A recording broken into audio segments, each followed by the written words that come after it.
Medical కళాశాల ఉంటే ఒక సూపర్ స్పెషాలిటీ హాస్పిటల్ ఆ జిల్లాలో వస్తుంది. తద్వారా వాళ్ళకి మెరుగైన వైద్యం అందుతుందనే ఒక మంచి సదుద్దేశంతో ఆ రోజు జగన్మోహన్ రెడ్డి గారు నిర్ణయం తీసుకున్నారు. ఈ రాష్ట్ర ప్రధానికి అందరికీ తెలుసు, 19వ సంవత్సరంలో మేము ఎన్నికైన తర్వాత ఆ రోజు జగన్మోహన్ నాయకత్వంలో వైసీపీ ప్రభుత్వం ఈ రాష్ట్రంలో ఎన్నికైన తర్వాత 6 నెలలకి 25వ సంవత్సరంకి వచ్చినప్పటికీ కోవిడ్ వచ్చిన సందర్భాన్ని ఒకసారి గుర్తు చేస్తున్నాను. సంవత్సరంన్నర పాటు కోవిడ్తో అందరం కూడా 2 సంవత్సరాలు ఉన్నాం.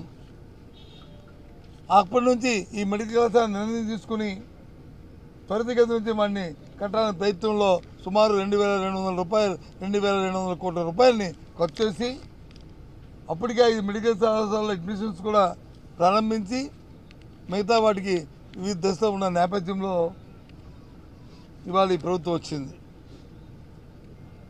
ఈ ప్రభుత్వం వచ్చి ఈ కళాశాలను ప్రైవేట్ పరం చేస్తాం, పీపీపీ మోడల్ అనే ఒక విధానాన్ని తీసుకొచ్చింది. ఎంత దౌర్భాగ్యమండి, ఎంత దోపిడీ విధానం అండి ఇది. పేదవాడి తాలూకు ఆరోగ్యం అక్కర్లేదా అండి? మీ సొంత కోసం, మీ స్వలాభం కోసం, మీ దోపిడీ కోసం, మీ అవినీతి కోసం ఈ కార్యక్రమాన్ని చేయడం సమంజసమా అండి? ఇవాళ రాష్ట్రంలో ఎన్ని మెడికల్ కళాశాలలు ఉన్నాయో చూడండి. ప్రైవేట్ మెడికల్ కళాశాలలు ఎక్కడైనా సరే ఉచితంగా ఏ పేదవాడికైనా వైద్యం చేస్తారా అడగండి, కనుక్కోండి, తెలుసుకోండి. మీ ద్వారా మీ పత్రికా సోదరులను అడుగుతున్నాను, మీ ద్వారా రాష్ట్ర ప్రధానికి తెలియజేస్తున్నాను. అదే ప్రభుత్వ మెడికల్ కళాశాలలో ఉన్న ఆ కళాశాలలో ఉన్న వెళ్ళమనండి, అక్కడ జరుగుతున్న వైద్య సదుపాయాలు చూడమనండి. ఏ ఒక్కరైనా 1 రూపాయి అయినా సరే చెల్లించాల అవసరం ఉన్నదాన్ని పరిశీలించమండి. చెప్తున్నారు పీపీ మోడల్ అంటే పెద్దని నంగనాచి కబులు చెప్తున్నారు. ఇది చాలా తప్పు, ఇది చాలా దోపిడీ. రాష్ట్రంలో అన్ని వర్గాలు అంత మేధావులు ఒకసారి ఆలోచించమని కోరుతున్నాను. ఏ రకంగా ఈ ప్రభుత్వం దోపిడీ చేస్తుందో, ఏ రకంగా ఈ ప్రభుత్వం వచ్చి వాళ్ళ అవినీతి కోసం, వాళ్ళ స్వభావం కోసం, వాళ్ళ సొంతం కోసం ఈ రాష్ట్రం ఎటుపోయినా పర్వాలేదు, ప్రజలు అయిపోయినా పర్వాలేదు, మా తాలూకా ముఖ్యమని చెప్పి తీసుకున్న విధానాన్ని మేము తీవ్రంగా ఖండిస్తున్నాం. అందుకే ఈరోజు దాని మీద చర్చ జరగాలని పట్టుబట్టాం.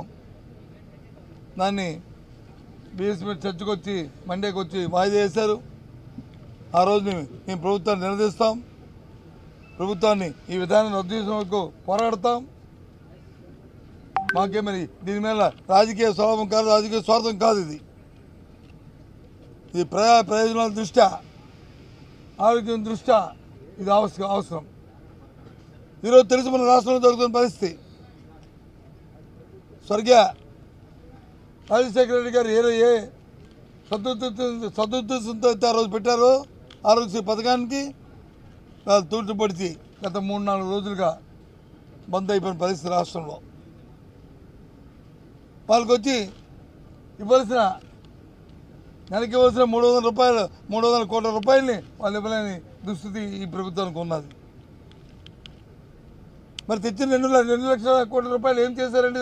దానికి సమాధానం లేదు. పేదవాడు ఆరోగ్యం ఏం పోయినా పర్వాలే, పేదవాడు ఏ కష్టపడినా పర్వాలే, కానీ మా కడుపులు నిండాలి, మా బొజ్జలు నిండాలి, మా జోబులు నిండాలి, మా ఖజానాలు నిండాలి, సొంత ఖజానాలు నిండాలనే ఒకే ఒక దృక్పథంతో ఈ ప్రభుత్వం వచ్చి పయనిస్తుంది. అందుకే మీ అందరం కూడా ప్రజల తరఫున ఒక బాధ్యత ప్రతిపక్ష పార్టీగా మా నాయకుడు జగన్మోహన్ రెడ్డి గారి నాయకత్వంలో ఈ ప్రైవేట్ కళాశాలని, ఈ వైద్య కళాశాలను ప్రైవేట్ పరం చేయడానికి వీలు లేదని దృఢనిశ్చయంతో మేము చెప్తున్నాం.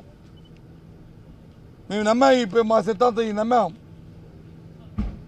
ప్రభుత్వం తాలూకా ఆధ్వర్యంలోనే ప్రజా ఆరోగ్యం ఉండాలి తప్ప ప్రైవేట్ తాలూకా వారి చేతుల్లో ప్రజా ఆరోగ్యం ఉండడానికి వీలు లేదని చెప్పి మేము నమ్మాం.